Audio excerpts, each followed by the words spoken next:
Welcome to bird media. నేను మీ పవన్ కృష్ణమూర్తి. మన శనివారం రోజు అమరావతి రైతులకి ప్రభుత్వం ఏదో అన్యాయం చేసేస్తోంది, దాని మీద మనం పోరాడాలి అని చెప్పని వైసీపీ నేతలందరూ ఎగేసుకుని వెళ్ళారు.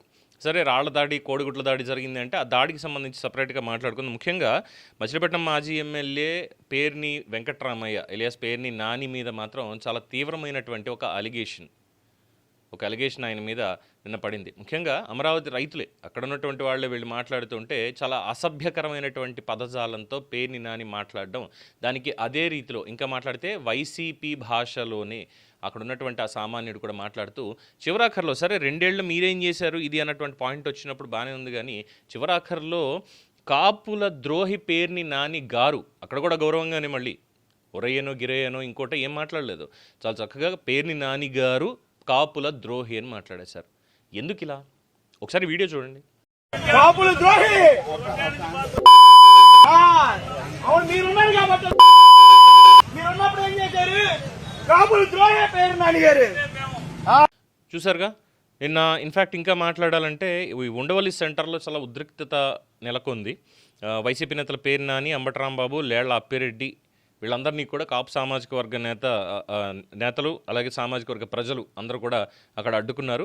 ఇక్కడ ఒక పక్కనేమో అంబటరాంబాబు పాత వ్యాఖ్యలు, గతంలో ఒక టీవీ డిబేట్లోనో లేదో ఇంటర్వ్యూలోనో కూర్చొని చేసినటువంటి వ్యాఖ్యలు ఏంటి, కాపులందరూ కూడా వ్యసన పరులు అని చెప్పి చేసినటువంటి వ్యాఖ్యలు, వాటి మీద అలాగే వాళ్ళని రెడ్డి కాపులు అని చెప్పని మాట్లాడడం, కాపు సామాజిక వర్గానికి చెందినటువంటి వాళ్ళని, అది కూడా ఉండవల్లిలో ఉన్న వాళ్ళని రెడ్డి కాపులు అంటూ పేరుని అని వ్యాఖ్యానించడం, దీని మీద ఆగ్రహం వ్యక్తం చేశారు. కోడిగుడ్లతోటి వీళ్ళ మీద దాడి కూడా చేశారు.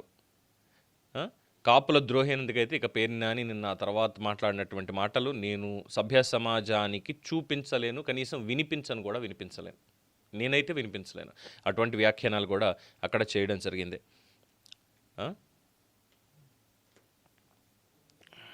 ఇంకా దీనికి సంబంధించి ఈయన మాట్లాడడం ఇదంతా చూస్తే నిన్న అమరావతి రైతుల మీద ఏకంగా హత్యాయత్నం కేసు పెట్టాలట, వీళ్ళ మీద దాడి చేసేశారు, కోడిగుడ్లతో కొట్టారు, మొత్తం రైతులందరి మీద హత్య కేసు పెట్టాలి మమ్మల్ని ఇలా చేసిన దానికి అంటూ ఆయన మాట్లాడడం.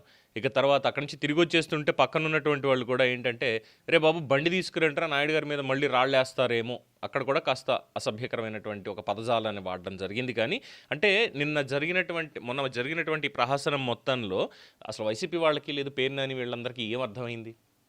సో చాలా పబ్లిక్లోనే కాపు సామాజిక వర్గానికి చెందినటువంటి యువకులే కాపుల ద్రోహి అని చెప్పి పేరు నాని గారిని మాట్లాడడం, లేదంటే వీళ్ళందరినీ ఘెరావ్ చేయడం, ఇదంతా కూడా అయ్యిందే. ఇక్కడ అర్థమవుతుందా? వైసీపీలో ఉన్నటువంటి కాపు సామాజిక వర్గపు నేతలకి కనీసం అర్థమవుతుందా? వైఎస్ఆర్సీపీ మిమ్మల్ని సరే ఇక్కడ కులాన్ని అసలు తీసుకురాకూడదు రాజకీయంలోకి బేసిక్గా, కానీ తీసుకొచ్చి కుల రాజకీయమే చేస్తున్నారు. చేయడంతో పాటుగా అవమానకరమైనటువంటి రీతిలో కాపులతోటే తిట్టించడం, అవమానాలు పొందేలా చేస్తున్నారు అన్నటువంటిది వీళ్ళకి ఏమైనా అర్థమవుతుందా? చేసుకున్న వాడికి చేసుకున్నది మహదేవా అని చెప్పని ఏదైతే ఈ రొచ్చు రాజకీయం చేద్దాం అనుకున్నారో చివరికి దాంట్లోనే మిగిలిపోయి ఈరోజు పరువు పోగొట్టుకుంటున్నారు. ఎందుకు ఇలా అంటే ఇలా చేసినందుకే, ఇలా మాట్లాడినందుకే అనడంలో ఏమాత్రం అతిశయోక్తి లేదు. సో కాపుల ద్రోహి పేరుని నాని, ఆయనకు ఆ ట్యాగ్ ఇప్పుడు పడిపోయింది. అది ఎంతవరకు వాస్తవం అంటారు? మీ అభిప్రాయం కామెంట్స్లో తెలియచేయండి. చూస్తూనే ఉండండి ది బర్డ్ మీడియా. ఈ వీడియో మీకు నచ్చినట్లయితే లైక్ చేయండి, షేర్ చేయండి, సబ్స్క్రైబ్ చేయండి.